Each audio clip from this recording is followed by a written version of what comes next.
চাকৰিৰ নামত 1 টকাও কাকলৈকে কাকো খাবলৈ নিদিয়ে, খোৱা নাই আৰু যিসকল মেধাসম্পন্ন ল'ৰা ছোৱালী তেওঁলোকেহে চাকৰি পাব। চাকৰিৰ নামত যোনেই দালালি কৰিব, চাকৰিৰ নামত যোনেই মানুহক প্ৰতাৰণা কৰিব, কোনো পধ্যে কাকো সাৰি যাবলৈ দিয়া নহ'ব। যিকোনো দলৰে সম্ভৱে নাই, যিকোনো দলৰে কাকো চাকৰিৰ নামত গৰ্হিত কাম কৰিবলৈ কাকো দিয়া নহ'ব। কোৱা ধৰণৰ কোনো এপইণ্টমেণ্ট ৱাটাৰ ৰিচোৰ্চ ডিপাৰ্টমেণ্টে কৰা নাই, এইটো সম্পূৰ্ণ ফেক। উচিত তদন্ত কৰা হ'ব। কোনোবাই যদি এনেকুৱা দুষ্ট কাম কৰিছে, গৰ্হিত কাম কৰিছে, কঠোৰৰ পৰা কঠোৰ শাস্তি দিয়া হ'ব। মানে এইখন চৰকাৰে চাকৰিৰ নামত 1 টকাও কাকলৈকে কাকো খাবলৈ নিদিয়ে, খোৱা নাই আৰু যিসকল মেধাসম্পন্ন ল'ৰা ছোৱালী তেওঁলোকেহে চাকৰি পাব। চাকৰিৰ নামত যোনেই দালালি কৰিব, চাকৰিৰ নামত যোনেই মানুহক প্ৰতাৰণা কৰিব, কোনো পধ্যে কাকো সাৰি যাবলৈ দিয়া নহ'ব।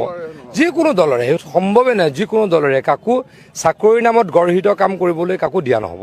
কোৱা ধৰণৰ কোনো এপইণ্টমেণ্ট ৱাটাৰ ৰিচোৰ্চ ডিপাৰ্টমেণ্টে কৰা নাই, এইটো সম্পূৰ্ণ ফেক। উচিত তদন্ত কৰা হ'ব। কোনোবাই যদি এনেকুৱা দুষ্ট কাম কৰিছে, গৰ্হিত কাম কৰিছে, কঠোৰৰ পৰা কঠোৰ শাস্তি দিয়া হ'ব।